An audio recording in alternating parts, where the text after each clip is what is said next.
Hi friends, welcome to my channel. ఈరోజు సొరకాయ curry వండుతున్నాను. ముందుగా కడాయి పెట్టి 2 టేబుల్ స్పూన్స్ ఆయిల్ వేయాలి. ఆయిల్ వేసాక 2-3 ఎండుమిర్చి వేయాలి. ఎండుమిర్చి ఫ్రై అయ్యాక 1 టేబుల్ స్పూన్ ఆవాలు వేయాలి. వేసాక 1 టేబుల్ స్పూన్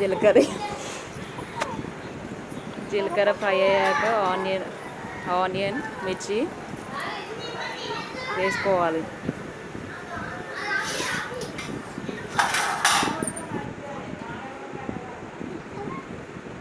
ఆనియన్ మిర్చి ఫ్రై అయ్యాక కలపాలి ఒకసారి.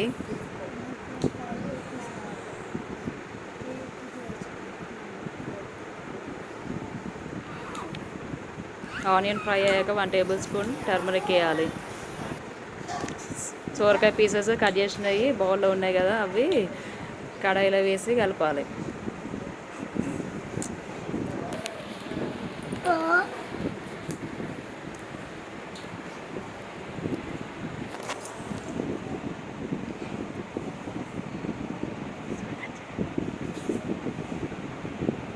కలుపుతూ ఉండాలి 2 మినిట్స్.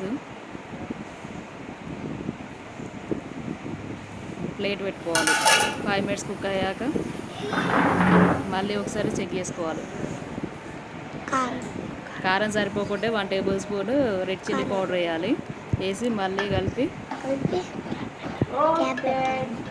2 మినిట్స్ కుక్ చేయాలి. కుక్ చేసినాక క్యాప్ పెట్టుకొని సర్వ్ చేసుకుంటే రెడీ సోరకాయ కర్రీ.